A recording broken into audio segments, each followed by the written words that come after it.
Welcome to biology শেখো। আমি শেখ নওয়াজ হোসেন। আজকে বায়োমলিকুলসের আমরা ফার্স্ট লেকচার পড়ব। এখন প্রশ্ন যে বায়োমলিকুলসের তো অনেকগুলো লেকচার আগের আছে, যেখানে আমরা প্রোটিন কী জিনিস জানি, কার্বোহাইড্রেট কী, লিপিড কী, নিউক্লিক অ্যাসিড কী, সব জানবো। আগে এনজাইমটা আমরা যেহেতু প্রচুর ইম্পর্টেন্ট, এটাকে আগে কভার করব, তারপর প্রত্যেকটা একদম বেস থেকে বেস প্রত্যেকটা জিনিস আমরা পড়ব। আজকে এনজাইম আমাদের বায়োমলিকুলসের ফার্স্ট লেকচার। এনজাইমস বলতে কী বোঝায়? এনজাইম সম্পর্কে বলতে গেলে আমার একটা নিজের অভিজ্ঞতা খুব মনে পড়ে। আমি ক্লাস 11-এ একটা স্কুলে ভর্তি হয়েছিলাম। সেখানে মানে যদি বলতে চাও যে ভালো ছেলের সংখ্যার পরিমাণটা কি, অনেকটা বেশি ছিল, কারণ 60 জনের মধ্যে প্রায় 39 জন, আমরা 90% ওখানে ছিলাম। প্রথম ক্লাসে স্যার এসে আমাদেরকে এই লেকচারটা করিয়েছিলেন, বায়োলজির একদম প্রথম লেকচার এবং ক্লাসেরও স্কুলেরও প্রথম লেকচার। হঠাৎ করে এসে উনি গেট থেকে ঢুকেই এনজাইম নিয়ে বিভিন্ন জিনিসপত্র বলতে লাগলেন। তখন আমি ক্লাসরুমে বসে থাকা এমন একটা স্টুডেন্ট যে এনজাইমের বাংলা মানে কি সেটাই জানি না। হতে পারে তোমরা আমার মতোই কেউ আছো। সেই জন্য প্রথমে আমি এনজাইম শব্দটার অর্থ কী সেটা বলি। এনজাইম মানে বাংলায় একে বলা হয় উৎসেচক। ঠিক আছে, বাংলা মানে জেনে গেলাম, কিন্তু আমাদেরকে তো জানতে হবে যে এনজাইম রিলেটেড কী জিনিসপত্র আছে বা এনজাইমের কী কাজ। তো এনজাইমের কি কাজ বোঝার আগে এনজাইম প্রথম আবিষ্কৃত কি হয়েছিল সেটা আগে জানি, তারপর কাজ বুঝতে পারবো। প্রথম first discovered enzyme, first discovered মানে প্রথম কোন এনজাইম খুঁজে পেয়েছিলাম, সেটার নাম ছিল জাইমেজ। আবিষ্কার করেছিলেন বিজ্ঞানী বুকার। তো এই বিজ্ঞানী যখন এই জাইমেজ এনজাইমটা আবিষ্কার করলেন, তিনি পেয়েছিলেন একটা বিশেষ প্রকার ফাঞ্জায়ের মধ্যে বা ফাঙ্গির মধ্যে। তার নাম ছিল ইস্ট। কি নাম ছিল? ইস্ট। এই ইস্টের মধ্যে উনি এই জাইমেজ এনজাইমটা পেয়েছিলেন।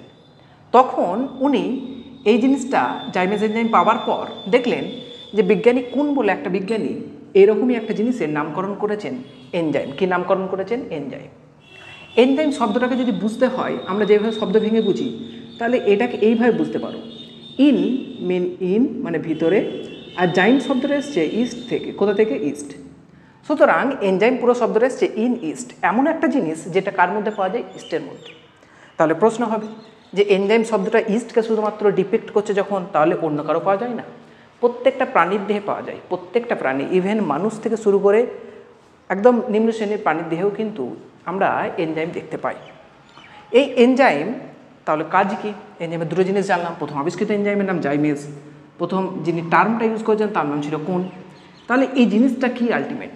এই জিনিসটা হচ্ছে এরকম জিনিস, ধরো কথার জন্য বলছি, তোমরা নিটের প্রিপারেশন নিচ্ছ বা বোর্ডসের কি প্রিপারেশন নিচ্ছ, এই সময় তোমাদের বাবা মার ভূমিকা ঠিক যেমন তোমাদের প্রিপারেশনে একটা কোনো রিয়াকশানে এনজাইমের ভূমিকা ঠিক সেরকম। কেমন বাবা মার ভূমিকা যদি খুলে একটু বলতে হয়, কেমনভাবে ভূমিকা? ধরো কথার জন্য বলছি, তুমি রাত্রে 10টা পর্যন্ত পড়লে, সকালবেলা তোমার 6টার সময় পড়া আছে। তুমি 12টার সময় ঘুমালে, মাকে বললে মা 6টার সময় আমার পড়া আছে, আমাকে 5টার সময় তুলে দেবে। তাহলে এই যে তুমি 5টার সময় ঘুম থেকে উঠলে, তোমার মায়ের ডাকে কোনো রকম কোনো মাঝখানে কোনো রকম ঘুমের কোনো ডিস্টারবেন্স হয়নি, কিছু হয়নি, মা এসে 5টায় তুললে, তুমি একদম উঠলে, ক্লাস গেলে। কিন্তু অপরপক্ষে দেখা যাবে যে তোমাকে তোলার জন্য তোমার মা কিন্তু গোটা রাতে অনেকবার ঘুম ভেঙেছে। কিন্তু বলো, এই যে তোমার মায়ের এতগুলো ঘুম ভাঙলো, তোমাকে সঠিক সময় তুলে দিল, এতে তোমার লাভ আছে, কিন্তু তোমার মায়ের কোনো লাভ আছে? সেই অর্থে খুঁজতে গেলে কিন্তু কিছু লাভ পায় না। এনজাইম হচ্ছে এমন একটা জিনিস সেরকম যে নিঃস্বার্থভাবে কাজ করে এবং একজনকে আরেকজনে রূপান্তরিত হতে প্রচুর হেল্প করে। তাহলে স্যার এটাকে কি আপনি বলতে চাইছেন বাংলায় যেমন একটা শব্দ পড়েছিলাম অনুঘটক, সেটা বলতে চাইছেন? একদমই তাই। এনজাইম হচ্ছে একটা অনুঘটক, যাকে বলা হয় ক্যাটালিস্ট। তার মানে ক্যাটালিস্ট মানে কি? ক্যাটালিস্ট মানে হলো অনুঘটক। স্যার অনুঘটক কী জিনিস? স্যার ওই ঘটকের মতো যে ঘটনাটা আমরা ছোটোবেলা থেকে শুনে আসি সেটাই একদম। ধরো একটা প্রেমিক আর একটা প্রেমিকা আছে, তাদের মাঝখানে চিঠির যে ট্রান্সফার করে তাকে আমরা জেনারেলি বলে থাকি ঘটক। অনুঘটক কি? এমন একটা ছোট্ট মলিকিউলস বা এমন একটা কেমিক্যাল জিনিস যে কী করে, একটা জিনিস থেকে আরেকটা জিনিস রূপান্তরে সাহায্য করে থাকে নিজের কোনো লাভ ছাড়াই। তাকে আমরা বলে থাকি অনুঘটক, তাকে ইংলিশে বলা হয় ক্যাটালিস্ট। তাহলে এই জিনিসটা যেটা বললাম, এটাই ব্যাখ্যা উপরে লেখা আছে। কি বলছে না, এনজাইম একটা যেহেতু ক্যাটালিস্ট, ও কোনোদিন কিন্তু নিজে রিয়াকশান তৈরি করতে পারে না বা শুরু করতে পারে না। বলছে নেভার স্টার্ট এনি রিয়াকশান, কোনো রিয়াকশান শুরু করতে পারে না। তাহলে কাজ কি? কাজ এটাই, increase rate of reaction. Sir শব্দগুলো কেমন একটু গোলমাল হয়ে যাচ্ছে, বুঝতে পারছি না। শব্দগুলো সবগুলোই বুঝতে পারবে, কোনো রকম কোনো সমস্যা হবে না, জাস্ট একটু ধীরে ধীরে যখন এগোবো বুঝতে পারবে। জাস্ট একটা উদাহরণস্বরূপ বলছি, ধরো আমি কোনো একটা খাবার খেলাম, কোনো একটা খাবার মানে ধরো বিস্কিট খেলাম। বিস্কিট তৈরি হচ্ছে কার্বোহাইড্রেটের। আমার পেটের মধ্যে যাবার পরে ওই বিস্কিটে কার্বোহাইড্রেটটা ভেঙে ভেঙে দেবে গ্লুকোজ। কী দেবে? গ্লুকোজ। এই যে কার্বোহাইড্রেটটা ভেঙে গ্লুকোজে পরিণত হচ্ছে, এখানে কিন্তু বিশেষভাবে কাজ করে এনজাইম। কে কাজ করে? এনজাইম। এছাড়া অনেক কিছু কাজ করে, কিন্তু মেন যে কাজ করে ডাইজেস্টিংয়ের জন্য সেটা হলো আমাদের পেটের মধ্যে বিভিন্ন এনজাইম। তোমরা শুনেওছো কারো হজম হচ্ছে না, এনজাইম দে তো, এনজাইম জাতীয় সিরাপ খাও তো। তাহলে এই যে জিনিসগুলো শুনতে পাও, এটা কাকে রিপ্রেজেন্ট করছে? এনজাইম। তাহলে এনজাইমের কাজ কি? একটা জিনিস থেকে আর একটা জিনিসে রূপান্তর করা। তাহলে প্রশ্ন যে স্যার এনজাইম কি তাহলে একবারই কাজ করে, না একটা এনজাইম বারবার কাজ করতে পারে? একটা এনজাইম অনেকবার কাজ করতে পারে, কারণ একটা জিনিস থেকে আরেকটা জিনিস রূপান্তরে এনজাইম হেল্প করে। এনজাইম কিন্তু কোনোভাবে রূপান্তরিত হয় না, এনজাইম কিন্তু কোনোভাবে রূপান্তরিত হয় না। বোঝা গেছে এতটা পর্যন্ত? তাহলে আশা করি এই জিনিসটা বুঝতে পেরেছো। এবার এই জিনিসটা বোঝাতে গিয়ে একটা উদাহরণ এনসিইআরটি তোমাদের দিয়েছে। বলছে নর্মালি কার্বন ডাইঅক্সাইড এবং জল মিশিয়ে তৈরি করে H2CO3 বাইকার্বনেট। তো এইটা যখন এনজাইম অ্যাবসেন্ট থাকে, যখন এনজাইম কি অ্যাবসেন্ট, তখন এই তৈরিটা হয় মাত্র 200 মলিকিউল পার আওয়ার। এই জিনিসটা তৈরি হয়, এই জিনিসটা হাইড্রোজেন বাইকার্বনেট কত তৈরি হয়?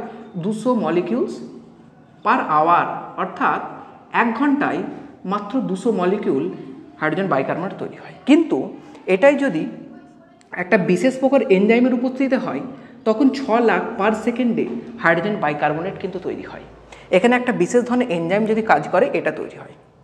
তাহলে এই যে শব্দটা ইউজ করলাম, একটা বিশেষ এনজাইম, তাহলে প্রত্যেকটা রিয়াকশানের জন্য কিন্তু বিশেষ এনজাইমই কাজ করে, যে কোনো এনজাইম কাজ করে না। তাহলে স্যার এখানে বিশেষ এনজাইমটার নাম কি? এর নাম হলো কার্বনিক অ্যানহাইড্রেজ। কি নাম? Carbonic anhydrous. এই এনজাইমটা কি করে থাকে না, CO2 এবং জলকে মিলে হাইড্রোজেন বাইকার্বনেট তৈরি করে। এই হাইড্রোজেন বাইকার্বনেটটা যদি এর উপস্থিতিতে তৈরি হয়, তখন রেটটা হয় 6 লাখ পার সেকেন্ড। এবার এইটা আওয়ারে আর এটা সেকেন্ডে, এরকমভাবে হিসাব করো তো কত গুণ বেশি হচ্ছে। এনসিইআরটি অ্যাপ্রক্স একটা বলছে যে প্রথমে এনজাইমের অনুপস্থিতিতে যতটা গতি ছিল, তার থেকে এইটা প্রায় 10 মিলিয়নস টাইম বেশি। 10 মিলিয়নস টাইম বেশি। তাহলে এটা কার তুলনা করেছে? না রেট বা গতির তুলনা করেছে। এখন রেট বা গতি বলতে কি বোঝো? ধরো কোনো একটা জিনিসের রেট মানে কি বুঝি আমরা? কোনো একটা জিনিসের প্রোডাক্ট আপন কত টাইম লেগেছে। এই টাইম শব্দটা যদি কোনো জিনিসের নিচে দিয়ে আমরা তুলনা করি, তখনই সেটা একটা গতি বা রেট বেরিয়ে যায়। ধরো কত স্পিডে আমি যাচ্ছি, তার মানে কি? এটা ক্লাস 11-এ তোমরা অলরেডি জানো। কতটা স্পিডে যাচ্ছি মানে কি? কতটা ডিস্টেন্স যাচ্ছি, আপন কতটা টাইমে যাচ্ছি, সেটাকে আমি কি বলবো? স্পিড। যেমন আমরা বলি 60 kilometre per hour, 40 kilometre per hour. এই যে কিলোমিটার পার আওয়ার মানে টাইম চলে আসছে, এটা কাকে রিপ্রেজেন্ট করছে? রেট। সুতরাং এই যে এনজাইমের জিনিসটা, এটা রেট দ্বারা রিপ্রেজেন্ট হয়। জাস্ট একটু পরেই আমি কিন্তু ওই টপিকটাকে বলছি, রেট জিনিসটা বোঝানো। রেটটা খুব ইম্পর্ট্যান্ট, এখানে রেটটা বোঝাচ্ছি। তাহলে আলটিমেটলি এই রেটের পরিবর্তন কে করে? এটাও একটা রেট, এটাও একটা রেট। এই রেটের পরিবর্তন কে করলো? এই যে এনজাইম কার্বনিক অ্যানহাইড্রেজ, এই কিন্তু করলো। সেই কারণে এই শব্দটা লেখা যে এ কোনোদিন রিয়াকশান শুরু করে না, কিন্তু ইনক্রিজ রেট অফ রিয়াকশান, রেটটা ইনক্রিজ করলো কি করলো না? অবশ্যই করলো। কিন্তু এইটা থেকে এইটা জুড়ে গিয়ে এইটা হওয়াতে শুরুতে কিন্তু এর কোনো ভূমিকা থাকে না। বোঝা গেছে? একবার রিয়াকশান শুরু হয়ে গেল, তারপরে কিন্তু এ কাজ করবে। ঠিক ওই রকমই অনুঘটকের মতো, একজন প্রেমিক প্রেমিকার মধ্যে মানে পছন্দ হয়ে গেল, তারপর শুরু হবে কিন্তু অনুঘটকের কাজ, অর্থাৎ চিঠি ট্রান্সফরমেশন। এবার এই যে জিনিসটা উদাহরণ দিয়ে বললাম, আশা করি এই লাইনটা বুঝতে পেরেছো। এবার ক্যাটালিস্ট 2 প্রকারের হয়। এই অনুঘটক তোমরা যে শব্দটা এতদিন পর্যন্ত শুনে এসছো, সেটা কেমিক্যালের জন্য পড়ে এসেছো। কেমিক্যাল মানে কি? রাসায়নিক জিনিস। রাসায়নিক কি রিয়াকশান হয় একটু পরে, জাস্ট এর পরের স্লাইডেই আমি তোমাদেরকে পড়াবো যে প্রোটিনের বিভিন্ন ধরনের স্ট্রাকচার থেকে এনজাইম তৈরি হয়, সেটার কী কী স্ট্রাকচার। তারপরেই আমি তোমাদেরকে পড়াবো কেমিক্যাল রিয়াকশান। দেখো এই যে জিনিসটা আছে কেমিক্যাল, এবং এটা হচ্ছে বায়োলজিক্যাল। তার মানে নিশ্চয়ই বুঝতে পারছো, আমাদের বডির মধ্যে, লিভিং বডির মধ্যে যে ক্যাটালিস্ট বা অনুঘটক পাই, তাকে আমরা বলে থাকি বায়ো ক্যাটালিস্ট। এবং বাকি পরিবেশের মধ্যে বাকি যত রিয়াকশান আমরা দেখতে পাই, একটু পরে উদাহরণ দেবো তখন বুঝতে পারবে, তাদেরকে আমরা বলে থাকি কেমিক্যাল ক্যাটালিস্ট। কি বলে থাকি? Chemical catalyst. এনসিইআরটি শব্দটা একদম ভালোভাবে ইউজ করেছে। বলছি কেমিক্যাল ক্যাটালিস্ট এবং বায়ো ক্যাটালিস্টের মধ্যে তো অনেক কিছু ডিফারেন্স আছে, কিন্তু মেন ডিফারেন্স যদি কিছু বলতে হয়, সেটা হলো এই কেমিক্যাল ক্যাটালিস্ট হাই টেম্পারেচার এবং হাই প্রেসারে খুব ভালো কাজ করে। যত টেম্পারেচার ধীরে ধীরে বাড়াবে, যত প্রেসার ধীরে ধীরে বাড়াবে, এই কেমিক্যাল ক্যাটালিস্ট কিন্তু খুব ভালো কাজ করে। কিন্তু অপরপক্ষে এই বায়ো ক্যাটালিস্ট টেম্পারেচার তুমি যখনই ইনক্রিজ করে দেবে, তখনই কিন্তু ওর কাজ করাটা খারাপ হয়ে যাবে। কারণ কি? একটা এনজাইম সে কি ড্যামেজ হয়ে যায়। এবার ড্যামেজ হয়ে যায়, কীভাবে হয় না হয় বুঝতে পারছি না। তাহলে দেখো এনসিইআরটি প্রথম এনজাইমের জন্য যে শব্দটা ইউজ করেছে বলছে almost all enzymes are made up protein. তার মানে পৃথিবীর বুকে যত এনজাইম আছে ম্যাক্সিমাম সবাই প্রোটিনের তৈরি। শব্দটা ভালো করে লক্ষ্য করো, লেখা আছে অলমোস্ট, লেখা নেই কিন্তু অল, লেখা নেই যে সব এনজাইম প্রোটিনের তৈরি, লেখা আছে অলমোস্ট, অর্থাৎ প্রায় সব এনজাইম প্রোটিনের তৈরি। তাহলে প্রশ্ন যে সব এনজাইম যখন নয় তার মানে কিছুজন নিশ্চয়ই এক্সেপ্ট আছে বা এক্সেপশন আছে, সেটাই আমিও লিখে রেখেছি যে এক্সেপ্ট রাইবোজাইম। দেখো শব্দটা লেখা আছে রাইবোজাইম। রাইবো শব্দটা এসেছে কোথা থেকে? আরএনএ থেকে, রাইবো নিউক্লিক অ্যাসিড থেকে। আর জাইম মানে ওই এনজাইমের কথাই রিপ্রেজেন্ট করতে চাইছে, এরকম ধরে নিয়ে চলো। তাহলে এই রাইবোজাইম জিনিসটা কোথা থেকে এসছে? না নিউক্লিক অ্যাসিড। আমরা জানি যে প্রোটিন এবং নিউক্লিক অ্যাসিড দুটো আলাদা জিনিস। যদি কারো জানা না থাকে কোনো অসুবিধা নেই, আমরা যখন বায়োমলিকুলসের ফার্স্ট লেকচার পড়বো তখন প্রোটিনের স্ট্রাকচার পড়বো, নিউক্লিক অ্যাসিডের স্ট্রাকচার পড়বো, তখন তোমরা সবগুলো কিন্তু ডিটেলসে বুঝতে পারবে। তাহলে দেখো এই প্রোটিন ম্যাক্সিমাম কিন্তু এনজাইম তৈরি করে, কিন্তু এক্সেপশনাল কিছু আছে যারা কিসের তৈরি? আরএনএ অর্থাৎ নিউক্লিক অ্যাসিডের তৈরি। কিসের তৈরি? Nucleic acid.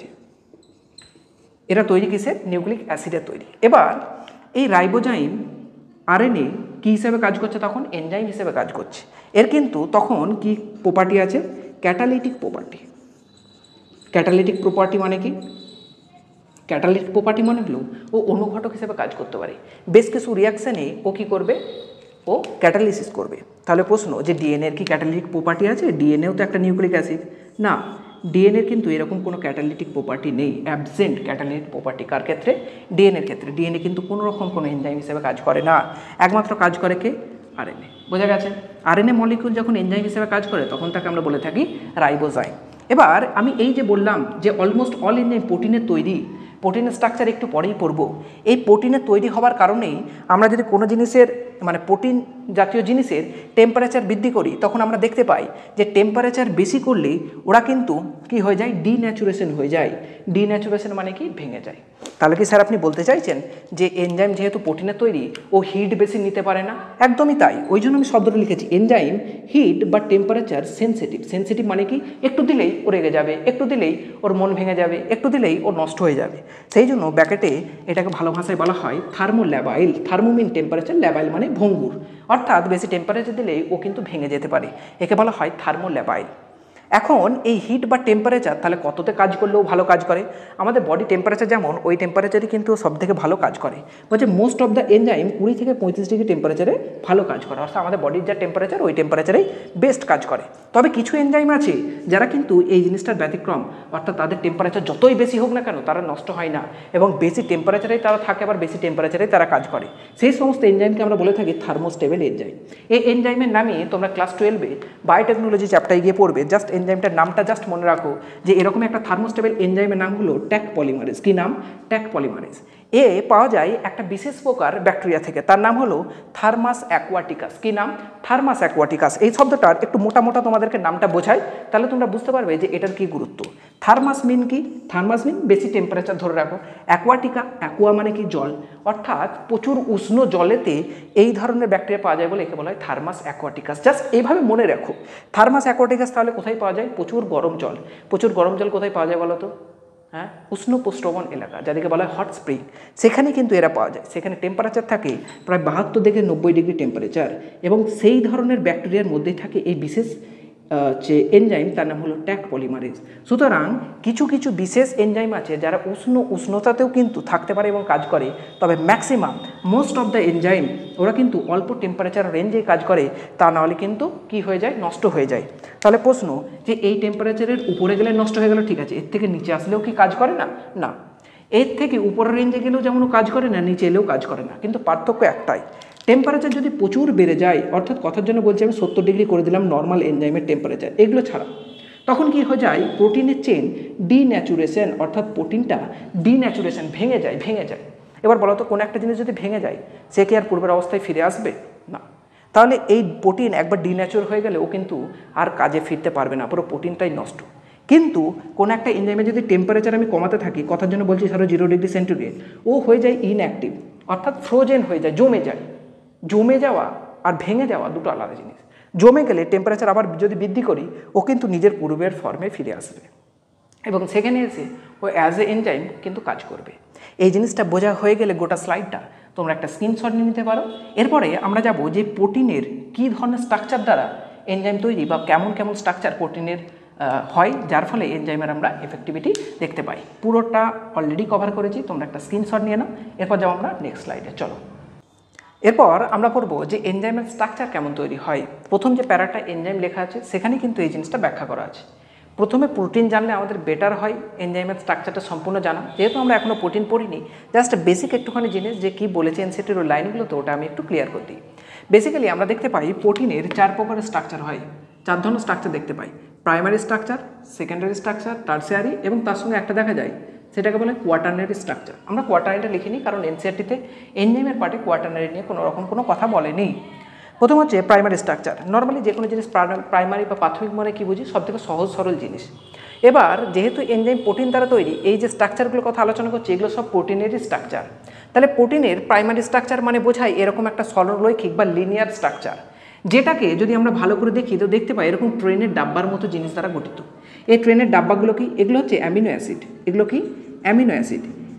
প্রশ্ন, এগুলো সবগুলো কি অ্যামিনো অ্যাসিড? হ্যাঁ, এটাও অ্যামিনো অ্যাসিড, এ লিখলাম, এটাও অ্যামিনো অ্যাসিড, সবগুলো অ্যামিনো অ্যাসিড। এবং এই পরপর দুটো অ্যামিনো অ্যাসিড একটা বন্ধন দ্বারা যুক্ত। এই বন্ধনকে আমরা বলে থাকি পেপটাইড বন্ড। কি বলে থাকি? Peptide bond. কোনো অসুবিধা নেই, এগুলো সবগুলোই জানা যাবে যখন প্রোটিনের স্ট্রাকচার পড়বো, পুরো ডিটেলসে জানতে হবে। তো মোট কথা একটাই জিনিস, সেটা হলো যে অ্যামিনো অ্যাসিড পরপর যুক্ত হয়ে গিয়ে তৈরি করে প্রোটিন। সরল রৈখিক যদি থাকে তখন তাকে আমরা বলি প্রাইমারি স্ট্রাকচার। এই জিনিসটাই যদি একটু জটিল আকারের হয়ে যায় তখন সেটা 2 প্রকারের দেখায়, তাকে বলা হয় সেকেন্ডারি স্ট্রাকচার। সেকেন্ডারি মেন দুই প্রকারের দেখায়, একটা নাম আলফা হেলিক্যাল আর একটা নাম beta pleated. Alpha helical, beta pleated দুটো স্ট্রাকচার, যেটা সেকেন্ডারি স্ট্রাকচার। কীভাবে হয় না হয় সব প্রোটিনের স্ট্রাকচারে গিয়ে আমি বলবো। এরপরে যদি একটু বেশি পেঁচিয়ে যায় কোনো জিনিস তখন তাকে আমরা বলি টারসিয়ারি। কথার জন্য বলছি, ধরো আমার এই যে তারটা, এই মাইকের তারটা দেখতেই পাচ্ছ, এইভাবে যদি জড়িয়ে দিই একটা উলেন বলের মতো, তখন তাকে বলা হয় টারসিয়ারি স্ট্রাকচার। দেখতে পাচ্ছ এই জিনিসটা এরকম টাইপ দেখাচ্ছে। তার মানে প্রচুর পরিমাণে যদি জড়িয়ে একটা স্ট্রাকচার থাকে প্রোটিনের, তখন তাকে আমরা টারসিয়ারি স্ট্রাকচার অফ প্রোটিন বলি। এই জিনিসটাই, টারসিয়ারি স্ট্রাকচার অফ প্রোটিনটাই আমাদের এনসিআরটি বলছে যে বায়োলজিক্যাল অ্যাক্টিভিটি দেখায়। কি দেখায়? Biological activity. অর্থাৎ যে কোনোভাবে এনজাইম যে কাজ করে, বায়োলজিক্যাল অ্যাক্টিভিটি। অর্থাৎ কোনো এনজাইম যদি প্রোটিন হিসাবে, যখন কোনো একটা প্রোটিন যখন এনজাইম হিসেবে কাজ করে তখন তার বায়োলজিক্যাল অ্যাক্টিভিটি দেখায়। অর্থাৎ সে কাজ করছে, সেটা কোন স্ট্রাকচারে দেখায়? Generally tertiary স্ট্রাকচারে। এনসিআরটি বলছে যে এই টারসিয়ারি স্ট্রাকচারের কী হয় না, এইভাবে যখন উলের মতো জড়াতে থাকে তখন একটা ভাঁজ পড়ে। এই ভাঁজগুলোকে বলা হয় পকেট বা ক্রিভিক্স। এই পকেট বা ক্রিভিক্সগুলো এই টারসিয়ারি স্ট্রাকচারের কিছু কিছু খাঁজ তৈরি হয়। এনজাইম এই পকেটগুলোকে দুটো কাজ হিসাবে কাজ করে। একটাকে বলা হয় অ্যাক্টিভ সাইট আর একটাকে বলা হয় অ্যালোস্টেরিক সাইট। এই অ্যাক্টিভ সাইট কি? অ্যাক্টিভ সাইট একটু জাস্ট পরেই বলবো। অ্যাক্টিভ সাইট কী জিনিস না, এই এনজাইমের যে এই ফাঁকা পকেটগুলো আছে না, সাবস্ট্রেট বলে একটা জিনিস আছে, যে জিনিসটা কনভার্ট হবে অন্য কোনো জিনিসে, সেই জিনিসটা এখানে এসে আটকে যাবে। কথার জন্যই বলছি, ধরো আমি কোনো একটা জায়গাতে এই যে জিনিসটা তৈরি হয়েছে না, এই সাদা প্লাস্টিক আর কালো ঢাকনা, ধরো কথার জন্য বলছি ঢাকনাটা খুলে দিলাম, এই জিনিসের মেটেরিয়ালগুলো মেশিনে এক পাশে দিয়েছি আর এক পাশ দিয়ে এই পেনটা তৈরি হচ্ছে। তো ওই জিনিসগুলোকে আমি বলবো, যে জিনিসটা দ্বারা এটা তৈরি হয়েছে সেই জিনিসগুলোকে বলবো সাবস্ট্রেট। তাহলে এই জিনিসটা, অর্থাৎ যে জিনিস দ্বারা প্রোডাক্টটা তৈরি হবে, যে জিনিস দ্বারা কী তৈরি হবে? প্রোডাক্ট। তাহলে যেই বেসিক জিনিসটা দ্বারা তৈরি হবে তাকে আমি বলি সাবস্ট্রেট। আর এই সাবস্ট্রেটটা এনজাইমের এই পকেটে গিয়ে লেগে যায়। আর অ্যালোস্টেরিক সাইট কি? এনজাইমের এরকমই পকেট টাইপ স্ট্রাকচার, যে কী করে না কন্ট্রোল করে কি না রেট অফ রিয়াকশন। কতটা রেটে এনজাইম রিয়াকশন দেবে সেটাই অ্যালোস্টেরিক সাইটের ওপর নির্ভর করে। এটাই হচ্ছে আমাদের এনজাইমের স্ট্রাকচার বা প্রোটিনের স্ট্রাকচার, যেটা প্রথম স্ট্যান্ডার্ড অফ এনজাইমেতে দেওয়া আছে। এটুকু জানলেই মোর দেন এনাফ। এরপর আমরা পড়বো কেমিক্যাল রিয়াকশন। ঠিক আছে, এরপর আমরা বুঝবো যে এনসিআরটির সেকেন্ড যে প্যারাটা আছে সেটা লেখা আছে কেমিক্যাল কম্পাউন্ড। প্রশ্ন হবে যে ওখানে তো লেখা আছে কেমিক্যাল রিয়াকশন, ওই জিনিসটাতে আসছি। প্রথমে দেখো লেখা আছে কেমিক্যাল কম্পাউন্ড। এনসিআরটি যখন ওই প্যারাটা শুরু করবো না তখন লেখা আছে যে একটা কেমিক্যাল কম্পাউন্ড, অর্থাৎ কেমিক্যালি তৈরি কোনো একটা কম্পাউন্ড, সে দুটো প্রকার চেঞ্জে যেতে পারে। একটা ফিজিক্যাল চেঞ্জ, একটা হলো ফিজিক্যাল চেঞ্জ, আর একটা হলো কেমিক্যাল চেঞ্জ। এনসিআরটি নিজেই বলছে যে ফিজিক্যাল চেঞ্জ বলতে কী বোঝায় না চেঞ্জ ইন শেপ, অর্থাৎ কোনো একটা জিনিস আছে সেটা যদি চেঞ্জ হয়ে যায় তাকে বলা হয় ফিজিক্যাল শেপ। কথার জন্যই বলছি, ধর এই পেনটা এরকম লম্বা আছে, একে যদি আমি কোনোভাবে গোল করে দিই তখন তার চেঞ্জ হয়ে গেল শেপে, তাকে আমি কি বলবো না ফিজিক্যাল চেঞ্জ। কি বলবো? Physical change. এই ফিজিক্যাল চেঞ্জে কোনো রকম কিন্তু এনসিআরটির মতে বন্ড ব্রেকিং হয় না। এনসিআরটির মতে কোনো রকম কিন্তু বন্ড ব্রেকিং হয় না। এনসিআরটি উদাহরণস্বরূপ একটা উদাহরণ দিয়েছে। কি বলছে না বরফ একটু টেম্পারেচার বাড়লে জলে পরিণত হয়, আরও টেম্পারেচার বাড়লে ভ্যাপারে পরিণত হয়। তাহলে কি একটু টেম্পারেচার বৃদ্ধি করলে ও ওয়াটারে পরিণত হয়, টেম্পারেচার যদি আরও বৃদ্ধি করি তখন ও ভ্যাপার অর্থাৎ জলীয় বাষ্পে পরিণত হয়। অর্থাৎ প্রত্যেকটা জিনিস কিন্তু সেম, কোনো রকম কিন্তু কেমিক্যালি কোনো চেঞ্জ হয়নি, শুধুমাত্র একটা থেকে আরেকটা স্টেটে চেঞ্জ হয়েছে। যেমন ওয়াটার সলিড স্টেটে থাকে, আইস সলিড স্টেটে, ওয়াটার লিকুইড স্টেটে থাকে, এবং ভ্যাপার কোন রূপে থাকে, গ্যাস বা গ্যাসিয়াস রূপে থাকে। তাহলে এই যে প্রত্যেকটা চেঞ্জ হলো একটা কেমিক্যালি জিনিস, তাকে বলা হচ্ছে ফিজিক্যাল চেঞ্জ। আমাদের এটা নিয়ে কোনো রকম এনজাইমে কোনো কাজ নেই। এনজাইমটা যার সঙ্গে তুলনা করতে চাইছে সেটা হলো কেমিক্যাল রিয়াকশান। কেমিক্যাল রিয়াকশান মানে কি, কোনো একটা জিনিস আছে সেটা রিয়াকশান করে আর একটা জিনিস যদি তৈরি করে তখন তাকে আমরা বলে থাকি কেমিক্যাল রিয়াকশান। তাহলে এই কেমিক্যাল রিয়াকশানে বন্ড কিন্তু ব্রেকও হয়, আবার কিছু নতুন বন্ধন তৈরিও হয়। এনসিআরটি উদাহরণ দিয়েছে BaOH2 whole 2 plus H2SO4 is equal to BaSO4 plus extra জিনিসপত্র আছে। তো মেন কথা আমি যেটা বলতে চাইছি, দেখো প্রথমে এই বি এর সঙ্গে OH এর দুটো কি ছিল, বন্ধন ছিল। এই বন্ধনগুলো ভেঙে গিয়ে SO4 এর সঙ্গে বন্ধন তৈরি করেছে। সুতরাং এখানে OH এর সঙ্গে বি এর বন্ধন ভেঙেছে, ব্রেক হয়েছে, এবং এই বি এর পরবর্তীতে SO4 এর সঙ্গে বন্ধন জুড়েছে। SO4 আগে কার সঙ্গে ছিল, H2 এর সঙ্গে। তাহলে এখানে বন্ধন ফর্ম হয়েছে। এটাই হচ্ছে কেমিক্যাল রিয়াকশান বোঝাতে চেয়েছে, আর কিছুই পার্থক্য নেই। এবার এখান থেকে এখানে রিয়াকশান যে যাবে সেটাকে আমি কি বলেছিলাম না, রেট। যে জিনিসটা প্রথমে থাকে তাকে আমরা বলে থাকি সাবস্ট্রেট, মানে এটাও একটা সাবস্ট্রেট, এটাও একটা সাবস্ট্রেট, আর যা তৈরি হচ্ছে তাকে বলবো প্রোডাক্ট। এখানে আরও এক্সট্রা প্রোডাক্ট আছে। তো এই জিনিসগুলোকে, সাবস্ট্রেটকে আমরা S দ্বারা রিপ্রেজেন্ট করি, আর প্রোডাক্টকে আমরা P দ্বারা রিপ্রেজেন্ট করে থাকি। ওকে, তাহলে সাবস্ট্রেট, প্রোডাক্ট। এবার কিছুক্ষণ আগে তোমাদেরকে আমি একটা শব্দ বলছিলাম রেট। রেট মানে কি, অ্যামাউন্ট অফ প্রোডাক্ট ফরমেশন আপন ইউনিট টাইম, তাকে আমি কি বলে থাকি, রেট। অর্থাৎ একটা নির্দিষ্ট সময়ে কতটা প্রোডাক্ট তৈরি হচ্ছে তাকে আমি বলবো রেট, যেটাকে রিপ্রেজেন্ট করা হয় ডেল্টা পি আপন ডেল্টা টি।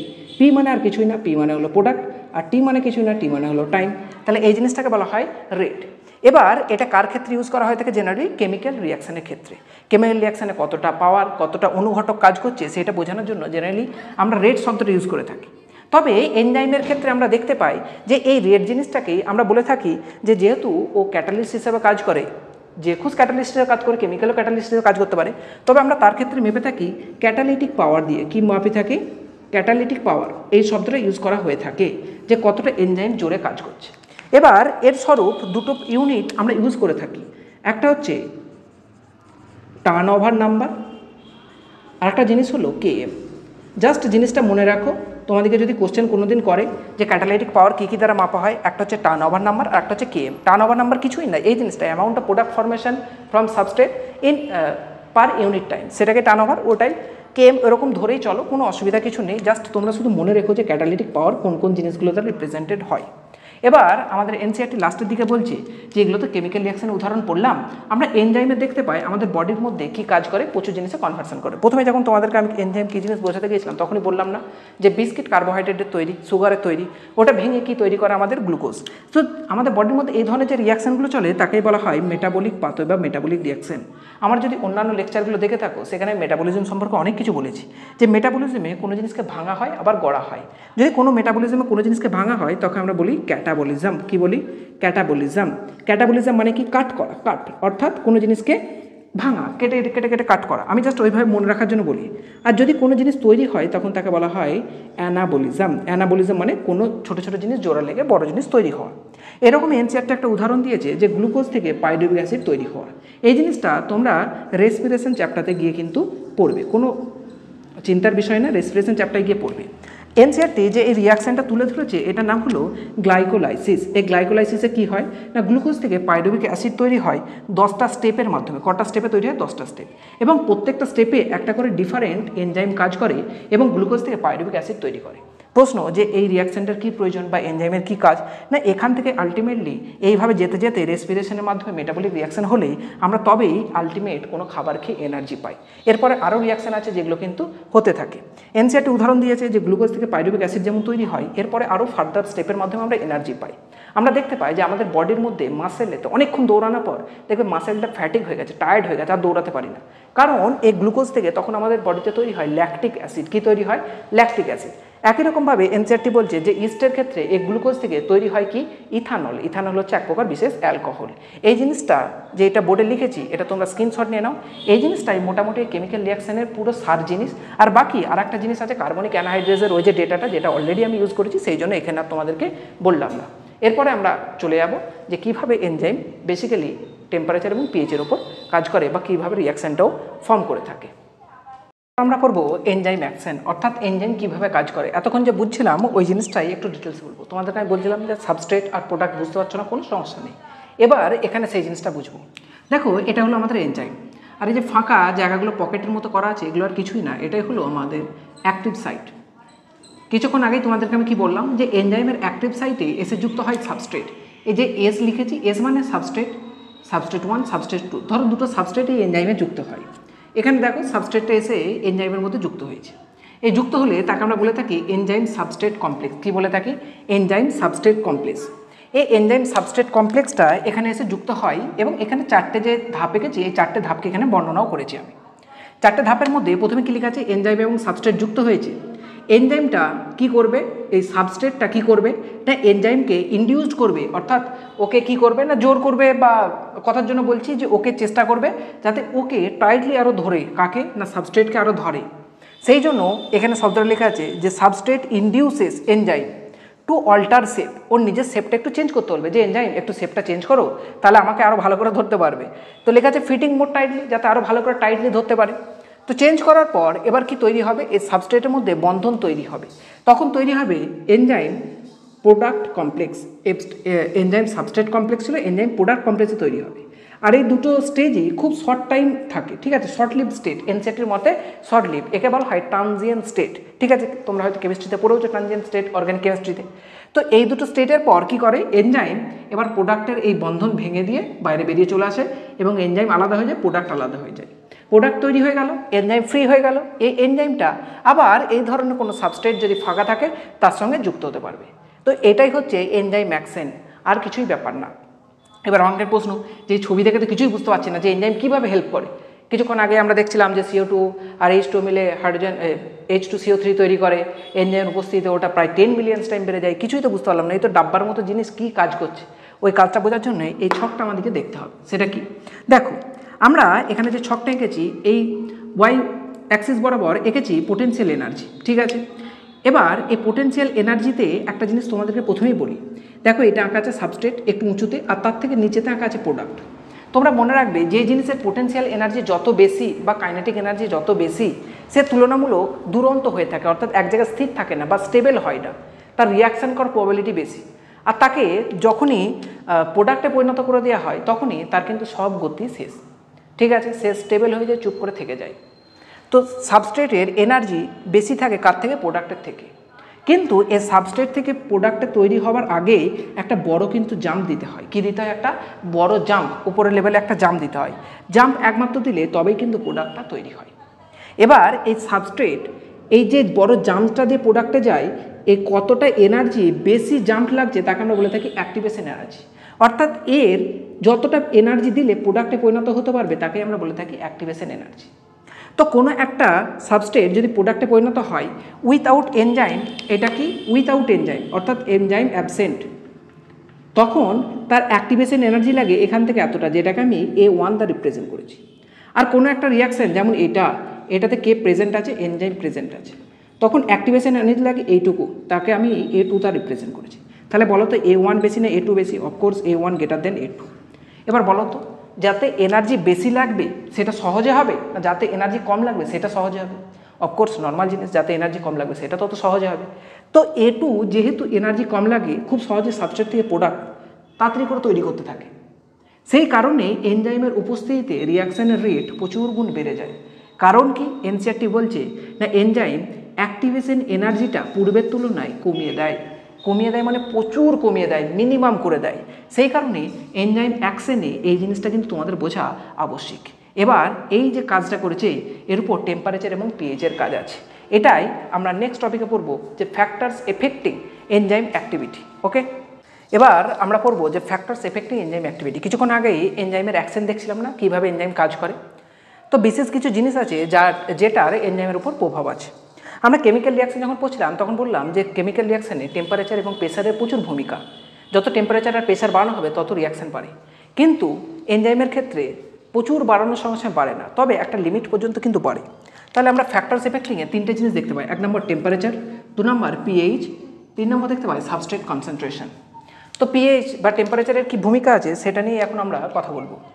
একটা নির্দিষ্ট এনজাইমের টেম্পারেচার বাড়াতে থাকলে ওর কিন্তু এনজাইম অ্যাক্টিভিটি মানে এটা রেট ধরতে পারো, এটা কিন্তু বাড়তে থাকে আপ টু লিমিট, একটা লিমিট পর্যন্ত বাড়তে থাকে। আবার টেম্পারেচার এর থেকে যদি বেশি হয়ে যায়, এটা টেম্পারেচারের গ্রাফ, টেম্পারেচার যদি বেশি হয়ে যায় তারপর কিন্তু এনজাইম যেহেতু ভেঙে যায় ওর কিন্তু রেট ধীরে ধীরে আবার কমতে থাকে। তবে এই জায়গাটা একটু ব্রড, এইটার থেকে দেখো এটা ন্যারো হয়ে ঢুকে গেছে, অর্থাৎ খুব তাড়াতাড়ি এই জায়গাটা চলে যায়। কিন্তু টেম্পারেচার ক্ষেত্রে একটু তুলনামূলক টাইম নিয়ে ম্যাক্সিমাম পৌঁছায় এবং টাইম নিয়েই কমে। পিএইচের এটা গ্রাফ, এটা পিএইচের ক্ষেত্রে এনজাইমের অ্যাক্টিভিটির রেট, এর ক্ষেত্রেও একই রকম দেখতে পাওয়া যায়, জাস্ট এটা ব্রড আর এখানটা সরু। এনজাইম এবং টেম্পারেচার দুটোই সেম, টেম্পারেচার যত বাড়াবো একটা লিমিট পর্যন্ত বাড়বে, তারপরে ভেঙে যাবার কারণে কমে যাবে। পিএইচের একটা লিমিট পর্যন্ত বাড়বে, আবার কিন্তু কমে যাবে। এরপর আমরা বলবো সাবস্ট্রেট কনসেন্ট্রেশন কি? ওই যে মেটেরিয়াল যেটা দ্বারা প্রোডাক্টটা তৈরি হবে ওটার কনসেন্ট্রেশন। ওই কনসেন্ট্রেশন কতটা কি কাজ করবে সেটা এখানে পড়ছি এবং একটুখানি এক্সট্রা আর আছে যেটা মুখে বলছি। তো দেখো কথার জন্য বলছি, এখান থেকে সাবস্ট্রেট শুরু হয়েছে এবং সাবস্ট্রেট বাড়তে প্রোডাক্ট তৈরি হওয়াতে এতটা তৈরি হয়েছে। এটা কাকে রিপ্রেজেন্ট করছে? রেট। এনসিইআরটি বলছে যে এই রেট অফ এনজাইম অ্যাক্টিভিটি এটাকে আমরা বলে থাকি ভেলোসিটি। ভেলোসিটি কার না? একটা নির্দিষ্ট দিকে যদি কোনো জিনিসের রেট যায় তখন তাকে আমরা ভেলোসিটি বলি। সুতরাং এনজাইম যদি একটা নির্দিষ্ট দিকে কাজ করে একেও তার ভেলোসিটি বলবো। এবার দেখো এই ভেলোসিটি একটা ম্যাক্সিমাম রেটে গিয়ে পৌঁছালে তাকে আমরা বলি ভিম্যাক্স, অর্থাৎ ম্যাক্সিমাম ভেলোসিটি। ভিম্যাক্স মানে কি? Maximum velocity. এই ভিম্যাক্সের অর্থাৎ ভেলোসিটির অর্ধেক কোনটা? এটা Vmax/2। অর্থাৎ কথার জন্য বলছি এটা যদি 50 কিলোমিটার/আওয়ার হয়, জাস্ট ইমাজিন, তাহলে এটা কত হবে? 25। তাহলে Vmax মানে কি? অর্ধেক। এনসিইআরটি এখানে একটা বিশেষ ধরনের জিনিস বলেছে, আমি কিছুক্ষণ আগে তোমাদেরকে বলছিলাম না ক্যাটালিটিক অ্যাক্টিভিটি কী দ্বারা মেজার করা হয়? Km দ্বারা। এটা হচ্ছে Km কী জিনিস না? এই ম্যাক্সিমাম ভেলোসিটি কতটা সাবস্ট্রেটে তার অর্ধেকে গিয়ে পৌঁছাচ্ছে, Vmax/2 কতটা সাবস্ট্রেটে গিয়ে পৌঁছাচ্ছে তাকেই বলা হয় Km। তাহলে Km = কি? Vmax/2। এই Kmটার কিছুই না, এটা হচ্ছে একটা সাবস্ট্রেট কনসেন্ট্রেশন, অর্থাৎ কতটা সাবস্ট্রেটে ম্যাক্সিমাম যাচ্ছে। এবার তোমরা দেখতে পাচ্ছ এটা কত তাড়াতাড়ি গিয়েছে আর এটা কত লেটে না, এইটুকু গ্যাপ আর এটা অনেকটা। যদি টাইমের আলোচনা করি তাহলে দেখতে পাচ্ছ এই Vmax/2 কিন্তু তাড়াতাড়ি পৌঁছায়, তারপরে Vmax/2টা কিন্তু অনেকটা টাইম নেই। কেন টাইম নেই? কথার জন্য বলছি, কিছুক্ষণ আগেই আমি এই ছবিটা এঁকেছিলাম না এই ধরনের, আমি বলেছিলাম যে এই জায়গাগুলোই এসে কে যুক্ত হয়? সাবস্ট্রেট, এবং সেখান থেকে তৈরি হয় প্রোডাক্ট। এবার কথার জন্য তোমাদেরকে জাস্ট উদাহরণস্বরূপ বলছি, ধরো এনজাইমের পরিমাণ আছে 10টা আর এরকম প্রোডাক্টের সংখ্যা আছে কটা? ধরো দুটো করে যদি একটা এনজাইমে প্রোডাক্ট যুক্ত হয়, এরকম প্রোডাক্টের সংখ্যা আছে 40টা। তাহলে বলো তো এই দুটো করে সাবস্ট্রেট এনজাইমের সঙ্গে যুক্ত হলে ম্যাক্সিমাম কটা যুক্ত হবে? এর দুটো করে সাইটে যদি যুক্ত হয় এরকমভাবে একটা দুটো, তাহলে নিশ্চয়ই 20টা যুক্ত হতে পারবে, ম্যাক্সিমাম 40টা কি যুক্ত হতে পারবে? পারবে না। এবার 20টা যুক্ত হলে প্রোডাক্ট হয়তো 10টা বা 20টাই তৈরি হবে, তার থেকে বেশি কিন্তু তৈরি হতে পারবে না। তাহলে দেখো একটা নির্দিষ্ট লিমিট পর্যন্ত, অর্থাৎ 20টা সাবস্ট্রেট পর্যন্ত আমি যদি সাবস্ট্রেট বাড়তে থাকি তাহলে কিন্তু ম্যাক্সিমাম প্রোডাক্ট পাবো। এই 20টার পরে কিন্তু যতই সাবস্ট্রেট বাড়ায় না কেন প্রোডাক্ট কিন্তু আর বাড়বে না, কারণ এনজাইম লিমিটেড হয়ে গেছে, এনজাইমের কাজ করার ক্ষমতা ওখানে কিন্তু লিমিট চলে এসছে। সুতরাং এখান পর্যন্ত এনজাইম ফাঁকা থাকে, খুব তাড়াতাড়ি কাজ করে, তারপরে এনজাইমের স্যাচুরেশন আসতে থাকে বলে এই Vmaxটা কিন্তু একটু পরে আসে। বোঝা গেছে? যে এনজাইম যত বেশি কাজ করে বা যত যার অ্যাক্টিভিটি, তার Vmaxের পরিমাণ কিন্তু কম হবে। কি হবে? কম, অর্থাৎ তাড়াতাড়ি Vmaxটা চলে আসবে। সেই জন্যই সম্পর্ক লেখা আছে Vmax = 1/অ্যাক্টিভিটি, অর্থাৎ যার অ্যাক্টিভিটি যত বেশি তার Km এর পরিমাণ কিন্তু Vmax বলছি, Km এর পরিমাণ কিন্তু কম হবে। অর্থাৎ কথার জন্য বলছি, এখানে যদি আমি একটা এরকমভাবে গ্রাফ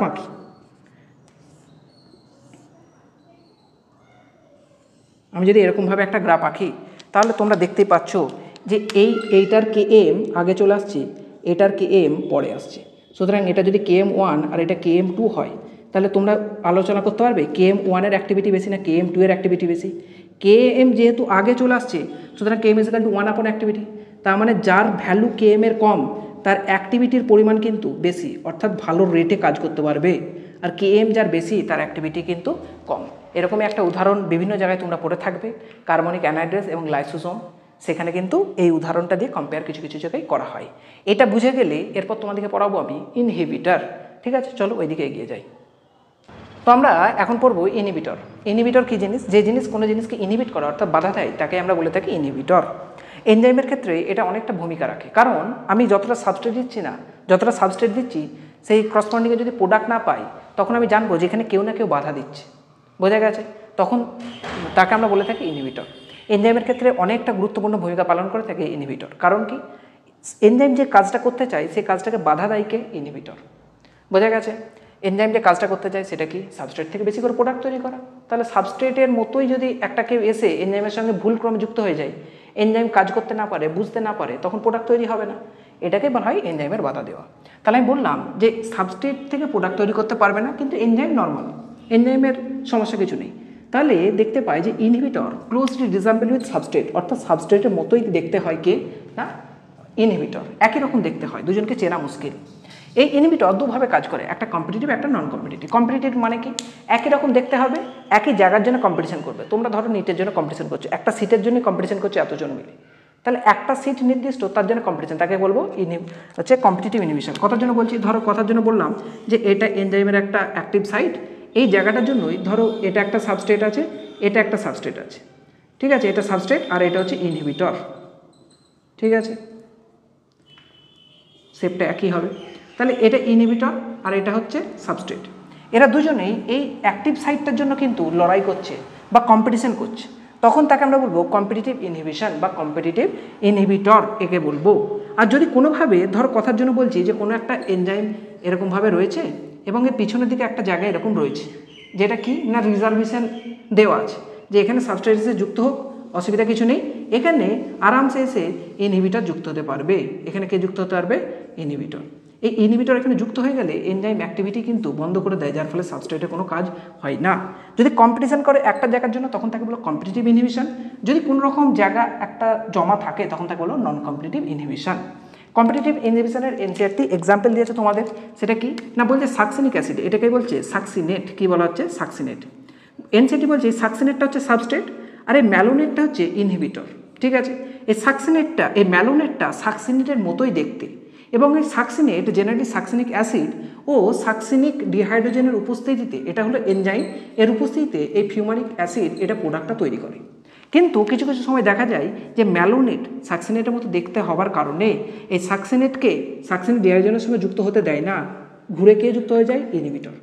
ইনহিবিটর যখন এর সঙ্গে যুক্ত হয়ে যায় তখন এই প্রোডাক্টটা কিন্তু আর পাওয়া যায় না। বোঝা গেছে না? যায় না, এই প্রোডাক্টটা কিন্তু আমরা কোনোভাবেই আর পাই না। তখন এই ধরনের কম্পিটিশনকে কি বলে থাকি? Competitive inhibitor. প্রশ্ন যে ইনহিবিটর কি বা কোথা থেকে আসে? বেসিক্যালি কোনো একটা সেল যখন প্রয়োজনের থেকে বেশি পরিমাণে প্রোডাক্ট তৈরি হয় তখন ও নিজে কিছু কিছু ক্ষেত্রে কিন্তু এই ইনহিবিটর ফর্ম করে থাকে, যাতে জিনিসটাকে আমরা লিমিটে নিয়ে আসতে পারি। বোঝা গেছে? সেই জন্য ইনহিবিটরের প্রয়োজনীয়তা। নন কম্পিটিটিভ ইনহিবিটর তোমাদের এনসিআরটি দেয়নি, জাস্ট এটুকু মনে রাখো যে নন কম্পিটিটিভ দুভাবে হয়, একটা হলো ইররিভার্সেবল, একটা হলো রিভার্সেবল। ইররিভার্সেবল মানে কোনোভাবে যদি ইনহিবিটর এনজাইমের সঙ্গে যুক্ত হয় আর কোনো রকম এনজাইম পূর্বের অবস্থায় ফিরবে না, এনজাইমটা নষ্ট হয়ে যাবে, এরকম ধরতে পারো। আর রিভার্সেবল মানে কি না ইনহিবিটর ছুটে গেলে আবার এনজাইম তার অ্যাক্টিভিটি ফিরে পায়। এটাই হলো তোমাদের ইনহিবিটর নিয়ে কনসেপ্ট। এরপর আমরা পড়বো যে একটা এনজাইম কী কী জিনিস দ্বারা গঠিত, প্রোটিন ছাড়া আর কী কী জিনিস থাকে এনজাইমে সেটা, এবং এনজাইমের ক্লাসিফিকেশন একটা বোর্ডের মধ্যে আমরা পুরোটাকে পড়ে নেব। এরপর আমরা একদম লাস্ট পার্ট পড়বো, সেটা হচ্ছে এনজাইমের টাইপ এবং এনজাইমের ক্লাসিফিকেশন। এনজাইমের টাইপ বলতে কি বোঝায়? এনজাইমের টাইপ বলতে বোঝায় যে এনজাইম শুধুমাত্র প্রোটিন দ্বারা গঠিত না প্রোটিনের সঙ্গে অন্য কিছু দ্বারাও গঠিত। তাহলে এনজাইমের টাইপ বলতে আমরা দু ধরনের এনজাইম দেখতে পাই, একটা সিম্পল এনজাইম আর একটা হলো কনজুগেটেড এনজাইম। সিম্পল এনজাইম মানে কি? শুধুমাত্র অনলি প্রোটিন, শুধুমাত্র প্রোটিন দ্বারাই তৈরি হবে, আর কিছু এর মধ্যে থাকবে না। তাহলে প্রশ্ন, প্রোটিন ছাড়া কি আর কিছু থাকে? হ্যাঁ, প্রোটিন ছাড়া কিছু জিনিস থাকে যাদেরকে আমরা বলে থাকি নন প্রোটিন। নন প্রোটিন মানে কি? প্রোটিন ছাড়া কিছু কি থাকে একটু পরে পড়ছি। তো সিম্পল প্রোটিনের সিম্পল এনজাইমের উদাহরণ কি? ট্রিপসিন এবং পেপসিন। এগুলো আমাদের শরীরের মধ্যে বা পেটের মধ্যে পাওয়া যায়, যেগুলো হচ্ছে digestive enzyme. Digestion and absorption চ্যাপ্টারতে এই জিনিসটা কিন্তু উল্লেখ রয়েছে, যেটা এখন নিটের সিলেবাস থেকে বাদ। এবার কনজুগেটেড এনজাইম বলতে কি বোঝায় না যেটা প্রোটিন এবং নন প্রোটিন দুটো জিনিস দ্বারা তৈরি হবে তাকে বলা হয় কনজুগেটেড এনজাইম। এটা শুধু প্রোটিন, এটা প্রোটিন প্লাস নন প্রোটিন। এনজাইমের যে অংশটা প্রোটিন দ্বারা তৈরি তাকে আমরা বলে থাকি অ্যাপো এনজাইম। কি বলি? Apo enzyme. আর যে অংশটা নন প্রোটিন তাকে আমরা বলে থাকি কো ফ্যাক্টর। কি বলি? কো ফ্যাক্টর। অর্থাৎ আমরা বিভিন্ন জায়গায় পড়ি না যে কো অ্যাক্টর, কো অ্যাক্ট্রেস, মানে কি কো মানে কি সাহায্যকারী, অর্থাৎ প্রোটিনকে যে সাহায্য করে তাকে আমরা বলে থাকি কো ফ্যাক্টর। তাহলে প্রশ্ন হবে যে কো ফ্যাক্টরের জায়গায় ওটা কো এনজাইম হলে ভালো হতো না? এই যে যেটা লেখা আছে কো এনজাইম, তাহলে কো এনজাইম হলে এনজাইমের সাহায্যকারী হতো না। এই জিনিসটাই ম্যাক্সিমাম স্টুডেন্ট কিন্তু ভুল করে যে কো ফ্যাক্টর এবং কো এনজাইম দুটো শব্দের মধ্যে। কো ফ্যাক্টর হচ্ছে নন প্রোটিন পার্ট, তার একটা অংশ হচ্ছে কো এনজাইম। এই কো ফ্যাক্টরের একটা অংশ হচ্ছে কো এনজাইম। এই কো ফ্যাক্টরের আরও অংশ আছে, যেমন প্রস্থেটিক গ্রুপ এবং মেটাল গ্রুপ, যে কোনো একটাই কিন্তু থাকতে পারে কার মধ্যে? এনজাইমের মধ্যে। সুতরাং কো ফ্যাক্টরের আমরা কটা পার্ট পাচ্ছি? 3টে পার্ট পাচ্ছি। এই অ্যাপো এনজাইম এবং কো ফ্যাক্টর দুজন মিলে তৈরি হয় পুরো এনজাইম, যাকে আমরা বলে থাকি হলো এনজাইম। কি বলে থাকি? হলো এনজাইম। বিশেষ কিছু সময় দেয়, নেট 2019-এ কিন্তু এই কোশ্চেনটা এনজাইম থেকে দিয়েছিল, তার পূর্বেও দিয়েছিল। সুতরাং খুব ইম্পর্টেন্ট পার্ট, অবশ্যই কিন্তু মনে রাখবে। এই কো ফ্যাক্টরের কত টাইপ আছে, কত ধরনের হতে পারে? 3 ধরনের। 1 নম্বর কোএনজাইম, 2 নম্বর হতে পারে প্রস্থেটিক গ্রুপ, 3 নম্বর হতে পারে মেটাল আয়ন। কোএনজাইম মানে কি? জেনারেলি এই কোএনজাইম এবং প্রস্থেটিক এরা দুজনেই হয় অর্গ্যানিক অর্থাৎ জৈব, আর মেটাল আয়ন দেখতেই পাচ্ছি নামেই আছে ইনঅর্গ্যানিক। ঠিক আছে, নামেই আছে বলতে আমরা তো জানি অনেক মেটাল আয়নের কথা, তার কথাই আমি বলতে চাইছি। এবার এই কোএনজাইম আর প্রস্থেটিক গ্রুপ দুজনেই অর্গ্যানিক, জাস্ট একটু ডিফারেন্স আছে, সাধারণ ডিফারেন্স। সেটা কি না, এনজাইমের সঙ্গে এই কো ফ্যাক্টরটা যদি খুব লুজলি অর্থাৎ হালকা করে যুক্ত থাকে, লুজলি অ্যাটাচ থাকে, তখন তাকে আমরা বলে থাকি কোএনজাইম। আর যদি খুব টাইটভাবে যুক্ত থাকে তখন তাকে বলি আমরা প্রস্থেটিক গ্রুপ। বোঝা গেছে? আর কিছুই পার্থক্য সেরকমভাবে নয়। এবার একটা এক্সট্রা ডেটা আছে, যদি মনে রাখতে পারো, মনে রাখলে ভালো হয়। কোএনজাইম বেসিক্যালি ভিটামিন থেকে ডেরিভেটিভ, অর্থাৎ ভিটামিন থেকে তৈরি হয়। এক্সাম্পল স্বরূপ এখানে বেশ কিছু এক্সাম্পল আমি লিখেছি, যেমন NAD, NADP, এই দুটো হচ্ছে বিশেষ প্রকার এনজাইম, এরা ভিটামিন নিয়াসিন থেকে তৈরি। আবার আছে FAD, FMN, এগুলো ভিটামিন রাইবোফ্লাভিন থেকে তৈরি। তোমরা কমেন্ট বক্সে জানাও তো নিয়াসিনকে কী বলা হয় আর রাইবোফ্লাভিনকে কী বলা হয়। এই যে ভিটামিন থেকে ডেরিভেটিভ হচ্ছে এনজাইম, সেটাকে আমরা বলে থাকি কোএনজাইম। এবার আছে প্রস্থেটিক গ্রুপ। প্রস্থেটিক গ্রুপ কী বললাম? টাইটলি যুক্ত থাকে কার সঙ্গে? না, অ্যাপো এনজাইমের সঙ্গে। উদাহরণ কি? পারঅক্সিডেজ এবং ক্যাটালেজ। এই পারঅক্সিডেজ একটা এনজাইম, ক্যাটালেজ একটা এনজাইম। এটার সঙ্গে যুক্ত থাকে প্রস্থেটিক গ্রুপ হিসেবে কি? হিম। হিম মানে জেনারেলি আমরা আয়রনের ডেরিভেটিভ বা আয়রনকে বলে থাকি। বোঝা গেছে? সেটা কার সঙ্গে যুক্ত থাকে? অ্যাপো এনজাইমের সঙ্গে। কার ক্ষেত্রে? পারঅক্সিডেজ এবং ক্যাটালেজ এনজাইম। তাহলে প্রস্থেটিক গ্রুপের উদাহরণ কি? হিম। বোঝা গেছে? এবার মেটাল আয়ন মানে কি? মেটালের তৈরি যে আয়নগুলো বা মেটালের যেই কোনো একটা মেটাল থেকে যে আয়নগুলো পাই তাকে আমরা বলে থাকি মেটালিক আয়ন। এবার এই মেটালিক আয়নটা কী হয়ে থাকে? ইনঅর্গানিক, এবং পাওয়া যায় বিশেষ প্রকার যে এনজাইমগুলো আছে তাদের অ্যাক্টিভিটিতে সাহায্য করার জন্য। যেমন রুবিস্কো এবং পেপকেজ, এখানে আমরা পাই ম্যাগনেসিয়াম +2 আয়নের বিশেষ ভূমিকা। এছাড়া কার্বনিক অ্যানহাইড্রেজে আমরা Zn+2 পাই। ঠিক আছে, এই ধরনের প্রচুর এনজাইম আছে। তোমরা পরবর্তী যখন রেসপিরেশন পড়বে তখন সেখানে প্রচুর এনজাইমের এরকমভাবে দেখতে পাবে। তো এটা হচ্ছে টাইপস অফ এনজাইম। খুব শর্টে একটা বোর্ডের মধ্যে জাস্ট এনসিইআরটিকে পুরো কিন্তু কভার করে দিয়েছি। তোমরা অবশ্যই স্ক্রিনশট নাও এবং এটা পড়ো। এরপর আমরা করবো ক্লাসিফিকেশন।